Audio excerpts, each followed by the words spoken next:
नमस्कार, awakening India में एक बार फिर आपका स्वागत है। मैं हूं प्रवीण। युवा शक्ति के बारे में और खास तौर पर युवाओं के टाइम और एनर्जी का मैनेजमेंट, यानी युवा अपने समय और ऊर्जा को कैसे मैनेज करें, इस पर पिछले हफ्ते हम बातचीत कर रहे थे। और एक बार फिर हमारे साथ दो जानी मानी हस्तियां जुड़ रही हैं जो इन युवाओं का मार्गदर्शन कर रही हैं और इस विषय पर अपने विचार रख रही हैं। शिववर्धन त्रिवेदी, आपका बहुत स्वागत है। जानी मानी टेलीविजन हस्ती हैं और साथ ही साथ जैसा हमने बताया कि ऐसे बच्चों के लिए भी काम करते हैं जिनका फाइनेंशियल बैकग्राउंड बहुत अच्छा नहीं है और उन्हें कैसे एक्टिंग की फील्ड में लाया जाए या थिएटर से जोड़ा जाए, इसके लिए बहुत अच्छे प्रयास आपने किए। इन प्रयासों के लिए भी आपका धन्यवाद। हमारे साथ एक बार फिर जुड़ रहे हैं अरिंदम चौधरी, या यूं कहो प्रोफेसर अरिंदम चौधरी। पढ़ाने के लिए तो ये जाने जाते हैं, लिखने के लिए जाने जाते हैं, किताबों के लिए जाने जाते हैं और साथ ही साथ नेशनल अवार्ड अभी सर को हाल ही में मिला है 2 दूनी 4 के लिए, तो उसकी बधाइयों के साथ आपका भी बहुत स्वागत है। अवेकनिंग इंडिया में जैसा हमने पिछली बार बातचीत की थी कि कैसे इन युवाओं को या सभी को ज़रूरत है अपने टाइम और एनर्जी को मैनेज करने की, लेकिन इसकी शुरुआत आज से नहीं होती है।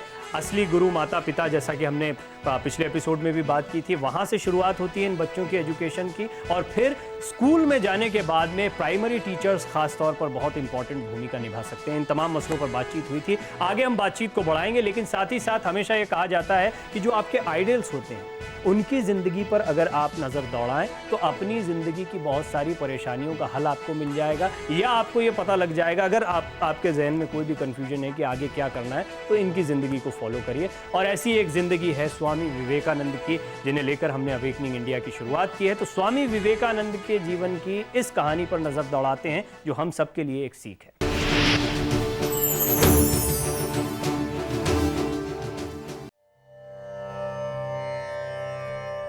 स्वामी विवेकानंद बचपन से ही सत्य को जानने का प्रयत्न करते।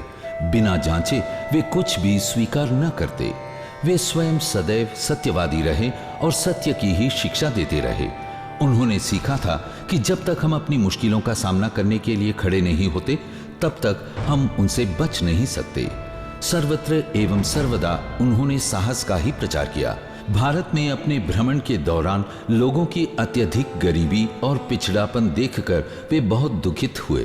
भारत के पतन का वास्तविक कारण जनता की अवहेलना था, ये समझने और डंके की चोट पर कहने वाले पहले धार्मिक नेता थे। हमारी पहली कोशिश भूखे करोड़ों को भोजन और जीवन की प्राथमिक आवश्यकताओं की पूर्ति करवाना ही है, परंतु उससे भी अधिक महत्वपूर्ण है उनमें आत्मविश्वास भरना।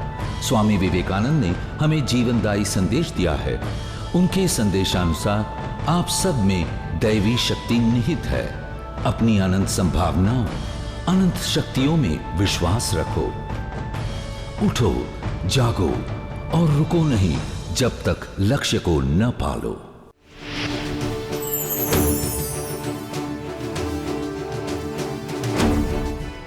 इसी गोल के बारे में, इसी लक्ष्य के बारे में पिछले एपिसोड में भी हमने बातचीत की थी।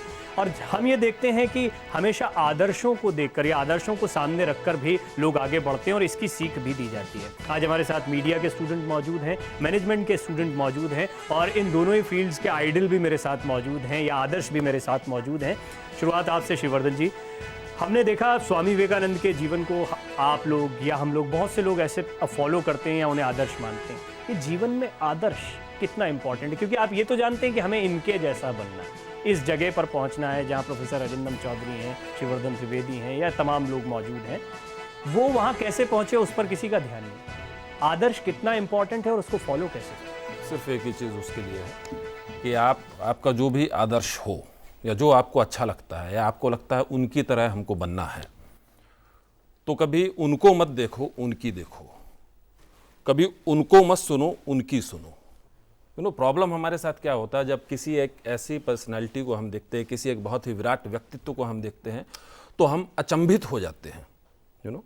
जैसे आजकल बहुत ही अमूमन हम लोग इस शब्द का उपयोग कर लेते हैं कि यार मीडिया में बहुत सारे लोग आना चाहते हैं या इस तरह के फील्ड में आना चाहते हैं। दरअसल उनको मालूम नहीं है कि वो सच में ये करना चाहते हैं या नहीं करना चाहते हैं, लेकिन कुछ ऐसी ही चीज़ों से, चकाचौंध वाली चीज़ों से प्रभावित होकर या ग्लैमर से प्रभावित होकर, बहुत क्लीशेड सा वर्ड हो गया क्योंकि बार बार इस्तेमाल होता है कि ग्लैमराइज होकर के लोग आते हैं। ये हकीकत है, ये सच बात है। तो पहले तो आप उस चीज़ को समझें, और ये तब समझ पाएंगे जब आप स्वामी विवेकानंद को तो देख रहे हैं, लेकिन बात है कि जो उन्होंने काम किया जो दर्शन उन्होंने हमको दिया, जो मार्ग उन्होंने हमको दिखाया, आप उन मार्ग पर चलने की कोशिश करें, उनको न देखें। उनके जैसा बनना है तो उनके जैसे प्रयास करें। बहुत सिंपल सी एक लाइन की बात। और ज़िंदगी में बहुत ज़रूरी है कि आप किसी भी चीज़ को किस ढंग से देखते हैं, आपका नज़रिया क्या है। You know, I would say life is just 10% how you make it and 90% how you take it. तो आप चीज़ों को किस तरह से रिसीव करते हैं, जिस तरह से आप रिसीव करते हैं फिर आप रिस्पॉन्ड करते हैं। अल्टीमेटली देखिए क्या इंपॉर्टेंट होता है। इंपॉर्टेंट अल्टीमेटली ये होता है कि आप अपनी बात किस ढंग से कहते हैं। जो हमारी युवा पीढ़ी के साथ एक बहुत बड़ी समस्या है कि अल्टीमेटली आप कहीं भी जाएंगे, किसी भी फील्ड में है, किसी भी सब्जेक्ट में आप स्टडी कर रहे हैं, आपको अपनी बात कहने का तरीका आना चाहिए। यू नो, फॉर एग्जाम्पल एक छोटे से किसी भी एक लव ट्रायंगल पर, किसी भी चीज़ पर एक छोटी सी फिल्म मैं बनाता हूँ, अरिंदम बनाते हैं, प्रवीण बनाते हैं, और तीनों का बजट भी आप देखिए तो एक सा है, तीनों के स्टार कास्ट भी एक सी है, लगभग स्टोरी लाइन भी एक सी है, ट्रीटमेंट भी एक सा है, लेकिन इनकी फिल्म ब्लॉकबस्टर हिट कर जाती है, ब्लॉकबस्टर साबित होती है। मेरी बिल्कुल बनने से पहले बनते साथ ही डब्बे में चले जाती है, और प्रवीण की एक आध हफ्ते के बाद उतर जाती है। कारण क्या है? कारण यह है कि आप अपनी बात किस ढंग से कहते हैं। यू नो, लोगों को आप किस ढंग से कन्विंस कर पाते हैं। आप कन्विंस कर पाते हैं मतलब प्रभावित कर पाते हैं, लोग आपकी बात सुने। इसके लिए ज़रूरी क्या होता है कि आपकी बात में कन्विक्शन होना चाहिए। तो कन्विक्शन कहाँ से आ जाएगा? कन्विक्शन के लिए फिर अगेन आई वुड से कोई जादू की डंडी नहीं होती है। कन्विक्शन तभी आएगा जब आप जो कह रहे हैं उस पर खुद यकीन करें, बिलीफ पैदा करें। जो आप कहते हैं, जो आप करते हैं, जो आप करने जा रहे हैं, उस पर अगर आपको यकीन है, खुद बिलीफ है, तो आप यकीन मानिए जैसी बिलीफ पहली सीढ़ी है जिंदगी में आगे बढ़ने की, पहली सीढ़ी, पहली चाबी है यकीन, विश्वास, आत्मविश्वास या बिलीफ। वो आपके पास हो गया तो आप ये समझ लीजिए आगे सारा कुछ हो जाएगा। जब हमारे इंस्टीट्यूट में बच्चे आते हैं, पहले दिन आखिरी दिन दोनों दिन मैं सेम मैसेज देता हूँ, और मैं कहता हूँ कि किताबें पढ़ना बहुत ज़रूरी है, लेकिन काफ़ी बच्चों में आदत नहीं है, वो फाइनली पढ़ नहीं पाते। तो मैं उनको कहता हूँ, और बहुत ही हाल ही में उन्होंने रेजिग्नेशन दिया है। एप्पल के स्टीव जॉब्स मेरे आइडल टाइप के थे, क्योंकि जब मैं इंस्टीट्यूट में पहली बार आया 89 में, तो तब वो उस मुकाम पे पहुंच चुके थे जहां पे हम उनको देखते थे और बोलते थे बाप रे कितने बड़े आदमी हैं, और क्या उनका जुनून है और किस तरह से वो काम कर रहे हैं। उनकी एक किताब है और उस किताब का नाम है जर्नी इज द रिवॉर्ड। उन्होंने कहा जो जर्नी है वही आपकी रिवॉर्ड है। आप अगर रिवॉर्ड चाहें कि मेरे को मर्सिडीज मिले, मेरे को टोयोटा मिले, मेरे को प्राइवेट जेट मिले, और अगर आप उस रिवॉर्ड को देखते हुए जाए तो आप कभी भी सक्सेसफुल नहीं हो पाएंगे। आपको अगर सक्सेस करना है तो you have to have the conviction कि आप एक जर्नी जिस पे विश्वास करते हैं, बिलीफ, जैसे त्रिवेदी जी कह रहे थे, उस बिलीफ पे आपको विश्वास रख के आगे बढ़ना है। और फिर कौन क्या बोल रहा है, कौन आपको तारीफ कर रहा है, कौन आपको उतार रहा है, आप एकदम ध्यान मत दीजिए। आप उसी बिलीफ के तरफ बढ़ते रहिए और एक ऐसा जर्नी कीजिए ताकि आपके तरफ जब लोग देखें बोले कि this man has undertaken a beautiful journey. इस इंसान ने एक बहुत बढ़िया जिंदगी तय किया है, और वही रिवॉर्ड है। सच बात में वही रिवॉर्ड है। सुभाष चंद्र बोस सक्सेसफुल नहीं हो पाए, भगत सिंह को भी फांसी लग गया, लेकिन आज भी हम उनको क्यों इतने हाई रेस्पेक्ट देते हैं? Because they undertook a journey that they believe, जिसको कुछ और लोगों ने आगे बढ़ाया। If we believe in this then we will reach our goals. And I always tell my students, तुम अगर ये सब नहीं समझ पाते हो और किताबें भी नहीं पढ़ते हो तो स्टीव जॉब्स की जो किताब है उसका नाम याद रख लो, सिर्फ नाम याद रख लो। ये जिंदगी का सबसे इंपॉर्टेंट लेसन है, to remember journey is the reward. मुझे लगता है ये एक बहुत बढ़िया बात है। और जैसा कि प्रोफेसर अरिंदम ने कहा भी कि इस लाइन को ही, मतलब किताब के नाम को ही अगर याद रखते हैं तो भी आप बहुत कुछ समझ, लेकिन हाँ जैसा कि आप भी कह रहे थे कि इस चीज़ को समझने की ज़रूरत है। सिर्फ पढ़कर या पर्ची बनाकर जेब में रख लेने से बात नहीं बनेगी, काम नहीं चलेगा। प्रयास आप जो करते हैं वो ही जिंदगी को बेहतर या सुंदर बनाता है। वो प्रयास कितना अच्छा किया गया है, वो जर्नी, वो रास्ता कितने खूबसूरती से आपने तय किया है। एक छोटे से ब्रेक के बाद इन तमाम युवाओं के सवाल लेंगे और एक्सपर्ट्स के जवाब लेंगे। अवेकनिंग इंडिया जारी है एक ब्रेक के बाद भी, लेकिन ब्रेक पर जाने से पहले जैसा हम हर बार आपको स्वामी जी के एक सेइंग के साथ, उनके एक विचार के साथ छोड़े जाते हैं, स्वामी जी के एक और विचार के साथ हम आपको छोड़े जा रहे हैं। एक ब्रेक के बाद फौरन लौटते हैं। जिन्हें आत्मानुभूति या ईश्वर साक्षात्कार न हुआ हो उन्हें यह कहने का क्या अधिकार है कि आत्मा या ईश्वर है? यदि ईश्वर है तो हमें उसे देखना होगा, यदि आत्मा है तो हमें उसका अनुभव करना ही होगा, अन्यथा विश्वास न करना ही भला है। ढोंगी होने से स्पष्टवादी नास्तिक होना अच्छा है।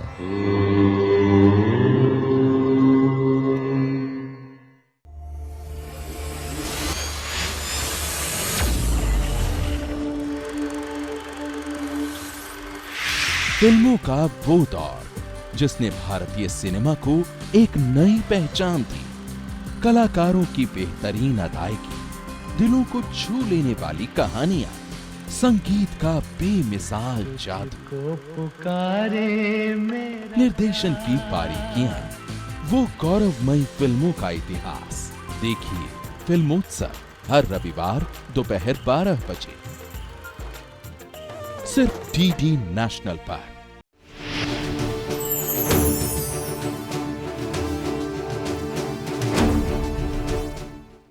ब्रेक के बाद अवेकनिंग इंडिया में एक बार फिर आपका स्वागत है। और अब मैं थोड़ा बीच में से हट जाता हूं।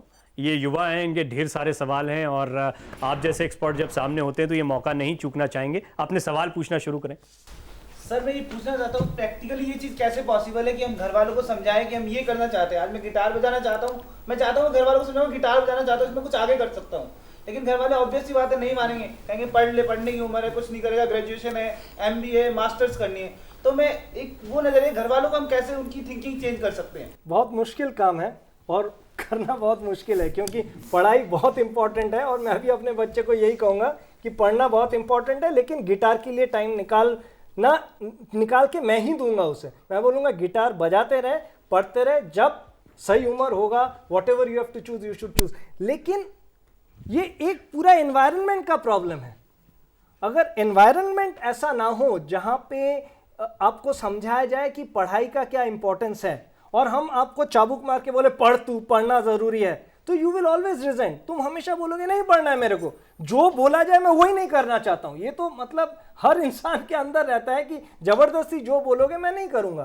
तो it has to be explained कि आप किसी भी चीज पे तरक्की करना चाहते हैं तो पढ़ाई का बेस जो है स्ट्रांग होना बहुत इंपॉर्टेंट है। बिकॉज एक पढ़ा लिखा आदमी गिटार भी बेटर बजाएगा, फाइनली वो उस गिटार को बेटर मार्केट कर पाएगा, अपने म्यूजिक को। शाहरुख खान अपने आप को बेटर मार्केट कर पाते हैं, अमिताभ बच्चन अपने आप को बेटर मार्केट कर पाते हैं, वो लोगों को बेटर समझ पाते हैं क्योंकि उनका एक बैकग्राउंड भी है जहां पे उन्होंने एजुकेशन को फेंक नहीं दिया था। सो एजुकेशन ऑलवेज हेल्प्स, लेकिन हाँ यू हैव टू माँ बाप को खुश रखते हुए आप गिटार बजाइए और उस तरह से आगे बढ़िए कि एक दिन माँ बाप खुद बोले तू गिटार ही बजा। अभी एक इंटरेस्टिंग चीज़ ये मेरे जहन में आई कि शिववर्धन त्रिवेदी जी एक्टिंग की फील्ड में हैं या वो टेलीविज़न से जुड़े हुए हैं, तो MSc करने की क्या ज़रूरत थी? तो ये पढ़ाई कैसे हेल्प करती है? आपको लगता है कि आपकी फील्ड में आगे काम आया, जो बात प्रोफेसर अरिंदम चौधरी ने भी कही? टेक्निकली मैं इस बारे में बहुत ज़्यादा नहीं कहना चाहूँगा कि जो टेक्निकल नॉलेज मैंने लिया वो आज की तारीख में कितना काम आता है या नहीं आता है, लेकिन एजुकेशन की हम बात करें वो ज़रूर काम आता है। अब प्रॉब्लम यही हो जाता है कि घर में या लोगों को ये समझ में नहीं आता है कि इंजेक्शन और एजुकेशन इनमें फ़र्क समझ में नहीं आता। तो बेसिकली इंजेक्शन का काम हो रहा होता है, एजुकेशन का काम नहीं हो रहा होता है। इंजेक्शन का मतलब जब आप कुछ बाहर से भीतर इंजेक्ट कर रहे होते हैं, एजुकेशन मतलब आपके भीतर की क्वालिटीज़ को पहचान करके आपके भीतर से कुछ बाहर निकालने। ये बात स्वामी विवेकानंद जोर देकर कहते थे कि आप सबके अंदर वो क्वालिटीज़ हैं, या आपने भी जैसा अपनी किताब में लिखा है आपके अंदर हैं, उनको निखारने की या तराशने की ज़रूरत है। Hello sir. So when we talk about self-introspection, what it is all about? देखिए जॉर्ज बर्नार्ड शॉ बोलते थे कि हमारे में से कई ऐसे लोग हैं जो अपना पूरा जिंदगी बिता देते हैं बिना सोचे। हमारे पास किसी को हम जिसे सोचना कहते हैं वो सोच नहीं है, हमारे में से किसी के पास टाइम ही नहीं है सोचने का। वो कहते थे कि मैं साल में 7 दिन अपने आप को बंद रखता हूँ एक कमरे में और सोचता हूँ अपने बारे में, अपने चारों ओर जो चीज़ हो रही है उसके बारे में। तो self introspection is a process जहाँ पे हम अपने बारे में सोचें कि मेरे अंदर क्या है, क्या करना चाहिए और मैं उसको कैसे करूं, और उसके लिए मेरे को अंदर से क्या क्या सपोर्ट चाहिए और बाहर से क्या क्या सपोर्ट चाहिए। ज़्यादातर अगर हम अंदर के सपोर्ट पे डिपेंड ज़्यादा करें तो हमेशा अच्छा रहता है। जैसे इन्होंने अभी कहा कि इंजेक्ट किया जाता है, education is from with in, तो उसी तरह से मैं भी ये नहीं कहूँगा education is always about the degree, diploma, school, college जहाँ पे आप जा रहे हो। Self introspection is a process of relearning everything, rethinking and relearning. तो आपको खुद अपने आप के बारे में सोचना है और सीखते रहना है, और तभी आप आगे बढ़ सकते हैं। मेरा प्रश्न ये है कि स्वामी विवेकानंद जी की विचारधाराएं हमारे जीवन में बहुत ही महत्वपूर्ण भूमिका निभाती हैं, तो उन्हें स्कूली शिक्षा से हमें क्यों नहीं ग्रहण किया जाता, ताकि हमारे आंखों के जो सपने हैं वो तभी से हकीकत में तब्दील होने लग जाएं। मुझे लगता है कि बहुत सारी जगह पर तो ऐसा है, किसी ना किसी शेप में पढ़ाया जाता है, चाहे वो टेक्स्ट बुक की फॉर्म में हो या किसी और तरीके से हो, तो किसी ना किसी तरीके से ये एजुकेशन या उन्होंने जो कुछ कहा है वो देने की कोशिश की जाती है।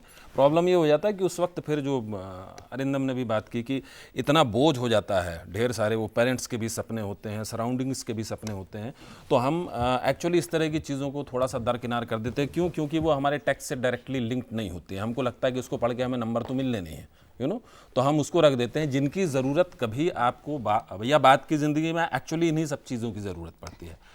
तो लेकिन हाँ, मैं ये मानता हूँ कि इसको बहुत रेगुलर तौर पर ज़रूर शामिल कर लेना चाहिए, और सिर्फ यही क्यों, ऐसी जितनी भी चीज़ें हैं, क्योंकि इन्हीं चीज़ों से संस्कार बनता है, इन्हीं चीज़ों से अल्टीमेटली विचार बनता है। हम लोग बहुत आसानी से कह देते हैं किसी के बारे में कि इसकी नियति ये थी, डेस्टिनी, हम बहुत इजीली कह देते हैं इसकी डेस्टिनी ये थी या ये। बेसिकली डेस्टिनी का अगर आप बीज देखें तो क्या होता है? डेस्टिनी का बीज होता है एक विचार।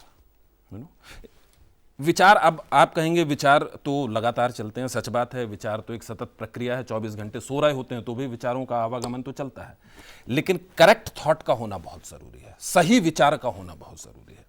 और सही विचार के लिए आपको अभ्यास करना पड़ेगा। आपको जो अरिंदम ने कहा रीलर्निंग का प्रोसेस तो आपको करना पड़ेगा बार बार, तभी जाकर के आपका सही विचार पैदा होगा। क्योंकि आपका विचार होता है, विचार कुछ समय तक अगर वो रह गया तो वो थोड़े दिनों के बाद आपके एटीट्यूड में डेवलप हो जाएगा। एटीट्यूड कुछ दिन तक रह गया, वो आपका बिहेवियर बन जाएगा। बिहेवियर कुछ समय तक रह गया, वो आपके एक्शन में तब्दील हो जाएगा, और एक्शन आपकी पर्सनैलिटी को डिफाइन कर देगा, और वही अल्टीमेटली आपकी डेस्टिनी बन जाएगी। तो ये पूरा प्रोसेस है, तो रीलर्निंग होना बहुत ज़रूरी है। और इस तरह की चीज़ें बाकायदे स्कूल्स में अगर जितनी हैं बहुत अच्छी बात है, नहीं है तो मैं तो यहाँ या जैसा आपने कहा था कि कुछ स्कूलों में, या आपने खुद अपने बच्चे का एग्जांपल दिया कि वो उन जगहों पर किसने कितनी किताबें पढ़ी, इन चीज़ों का जिक्र होता है, तो इन चीज़ों को बढ़ावा देने की ज़रूरत है बड़े पैमाने पर। सर, आजकल बहुत सारे लोग जो भी स्टूडेंट्स हैं अपने फैमिली के बैकग्राउंड को देख के अपना कैरियर ऑप्शन चूज करते हैं। जैसे कोई गरीब लड़के हैं, वो डॉक्टर बनना चाह रहे हैं तो उसके फैमिली सपोर्ट नहीं कर रहे, बेटा हम अफोर्ड नहीं कर सकते डॉक्टर, तो अपना कैरियर ऑप्शन चूज कर लो। तो सर उसके लिए क्या नहीं कर पा रहे और कर भी नहीं सकते, सच्चाई ये है कि वो कर भी नहीं सकते। तो सर देखिए, मैं ये कहूँगा इस बारे में कि जो आपने कहा वो एक व्यवहारिक सत्य है, प्रैक्टिकल प्रॉब्लम है, हम में से कोई भी इसको डिनाई नहीं कर सकता कि हाँ ये प्रॉब्लम होता है। लेकिन उसका एक दूसरा पहलू भी है, ठीक है ना, वो ये है कि आपका विचार कितना पक्का है, आपका संकल्प कितना पक्का है। और अगर वो पक्का है और आप चाहते हैं कि मैं डॉक्टर बनूं, मेरे यहाँ ऐसी कोई फैसिलिटीज़ नहीं है, फाइनेंशियल सपोर्ट उतना बेहतर नहीं है, सराउंडिंग्स मेरी उतनी अच्छी नहीं है, मेरी ग्रूमिंग उस तरह की नहीं है, मेरे फैमिली में मेरा बैकग्राउंड में इस तरह का कुछ नहीं रहा है, लेकिन बावजूद इसके मुझे आगे बढ़ना है, तो अगर ये विचार बहुत पक्का है, सच में बहुत पक्का है, तो आपको अपने भीतर हौसला रखना होगा, अपने मन को मजबूत करना होगा। और मैं ये समझता हूँ कि ऐसे एक नहीं, अब तो लाखों एग्जाम्पल्स हैं जो जिनके पास बैकग्राउंड ज्यादा मजबूत हो जाता है, उनकी परेशानी हो जाती है, क्योंकि उनकी संख्या बहुत कम होती है, क्योंकि क्रिएटिविटी वहीं पैदा होती है जहां आपके पास साधन कम होते हैं, संसाधन कम होते हैं। जहां साधन संसाधन बहुत हो गए तो आपका ब्रेन काम करना बंद कर देगा, आप तो सोचोगे नहीं। एक बहुत अच्छी बात है कि एक बड़ी खूबसूरत लाइन है, किसमें जुर्रत जो मेरे परवाज में कोताही करे, परवाज यानी हाई फ्लाइंग, ऊंची उड़ान, किसमें जुर्रत जो मेरे परवाज में कोताही करे, मैं परों से नहीं हौसलों से उड़ा करता हूं। तो अगर हौसला मजबूत है तो कुछ भी कर लें। Of course belief is the most important thing. एक अमेरिका में हाल ही में रिसर्च हुआ है, वहाँ पे देखा गया है जो पुअर सेक्शंस हैं वो सिर्फ 20% है और जो अमीर सेक्शन है वो मतलब बेटर ऑफ सेक्शन 80% है। लेकिन जो कॉलेज से ग्रेजुएट कर रहे हैं आज, वो 20% जो लोग हैं उससे 40% लोग ग्रेजुएट कर रहे हैं। कॉलेज में जो 100 लोग पढ़ रहे हैं उसमें से 40 है उस 20% में, क्योंकि उनको पता है पढ़ाई और हर चीज़ की अहमियत। और जो अमीर है वो काफ़ी टाइम कॉलेज ड्रॉप आउट कर रहे हैं। और आज दिन इंडिया में भी बदल रहे हैं जहां पे जिसमें एकदम बिलीफ है, ही finally has access to scholarships and loans. तो आपको अपने आप को मजबूत करना पड़ेगा और वो बिलीफ ही आपको आगे लेके जा सकता है। साधन आज चारों ओर है, from loans to the internet to various एक एग्जाम्पल मेरे पास है जिसका हमने पिछले एपिसोड में भी जिक्र किया था। जैसा हमने कहा कि हमारे देश में कई ऐसे बॉक्सर्स निकले। हमने पिछली बार अखिल क्या कह रहे थे विवेकानंद के बारे में आपको सुनवाया। अगर हम सोर्सेज या हमारा बैकग्राउंड क्या है या हमें उतना पैसा उतनी सहूलियतें नहीं मिल पा रही इस चक्कर में पड़े रहते तो ये लोग कभी आगे नहीं बढ़ पाते जिन्होंने एग्जाम्पल सेट किया है और आज दुनिया में धमाल मचा रहे हैं। और किन कंडीशंस में उन्होंने अपनी प्रैक्टिस को किया ये आप सबके सामने, आप सब जानते हैं। अब जब वो चीज़ें सामने आती हैं तब हमें लगता है कि वाह इन्होंने बहुत अच्छा काम किया। इन्हें कंडीशन से ज़्यादा ज़रूरी है आपका अपना हौसला क्या कहता है। तो अखिल ने कुछ और बातें कही थी तो हम वो प्रोग्राम में एक बार फिर जोड़ते हैं। क्या कह रहे हैं बॉक्सर अखिल कुमार, वो भी सुनिए।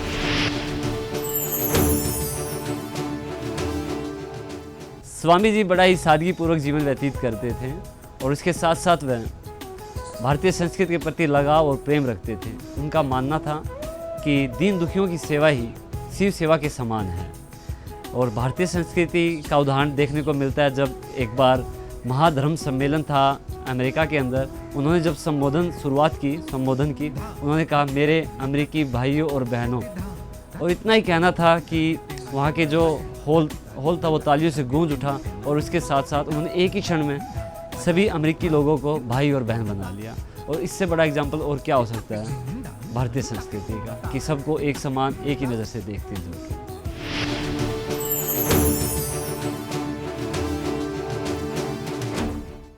एक बात तो बहुत साफ है कि विवेकानंद के विचार बॉक्सर के भी काम आ रहे हैं। वहाँ भी एजुकेशन कितना इंपॉर्टेंट है, लर्निंग कितनी इंपॉर्टेंट है, ये हम सबके सामने है। सर जैसे हमारी सोसाइटी की एक बहुत ज़्यादा सीरियस प्रॉब्लम रही है कि जो बच्चे स्टडीज़ के अंदर एक्सेल नहीं कर पाते, जो अचीव करना चाहते हैं वो नहीं कर पाते, तो वो डिप्रेशन में चले जाते हैं, जिसकी वजह से वो suicide, drug addiction and other bad habits में जाते हैं। तो टीचर्स क्या ऐसा करे कि जिससे बच्चा उस चीज़ को मैनेज कर पाए? अच्छी तरह से पढ़ाएं।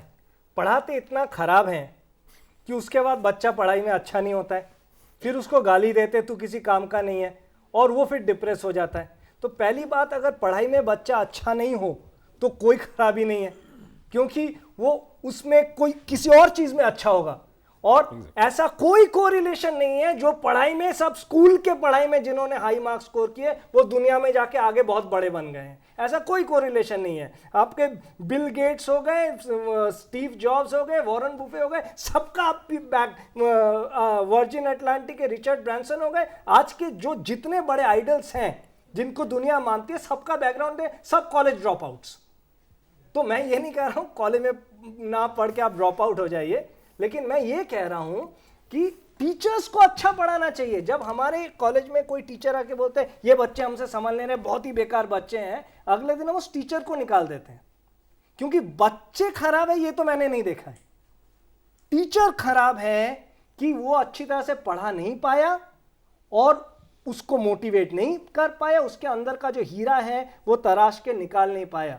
तो सबसे पहले हमें टीचर्स का ट्रेनिंग, टीचर्स का मेंटालिटी, टीचर्स का नजरिया बदलना पड़ेगा और बच्चों को समझाना पड़ेगा कि किसी टीचर ने बोल दिया तू जिंदगी में नहीं बन पाएगा, that should be your motivation कि मैं बन के दिखाऊंगा। और मैं पढ़ाई इसलिए नहीं करता हूं क्योंकि तेरे को पढ़ाना अच्छा नहीं आता, मैं आगे जाके बन के, that is the spirit. The question to you is like you said, our youth is moving towards addiction.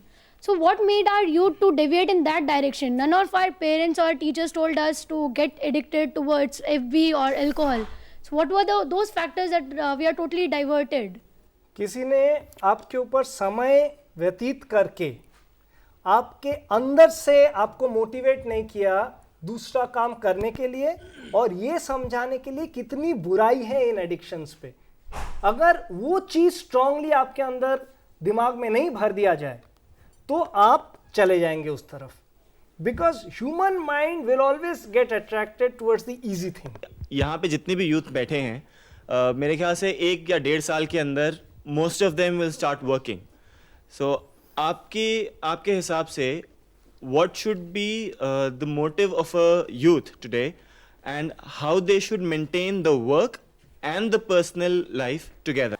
मैं 2 अंग्रेजी में sayings हैं जिनके ऊपर I believe a lot, कि एक है anything worth doing is worth doing well। अगर आप कुछ कर ही रहे हो तो उस पर काम चोरी क्यों?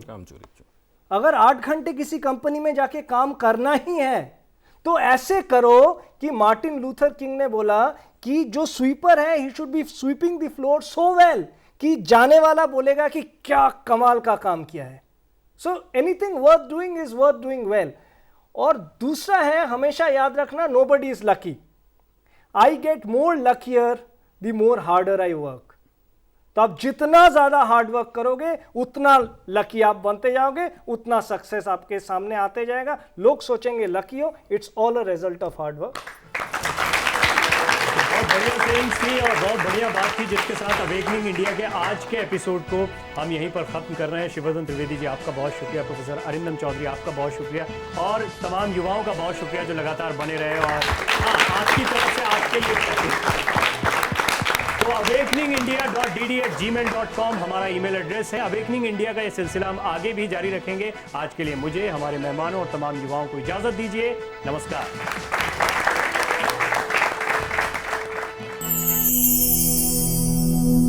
ये जीवन आता जाता है, धन यश सुख तो कुछ ही दिन के लिए है। कर्म क्षेत्र में सत्य के लिए प्राण त्याग करना एक कीट की भांति मरने से कहीं उत्तम है।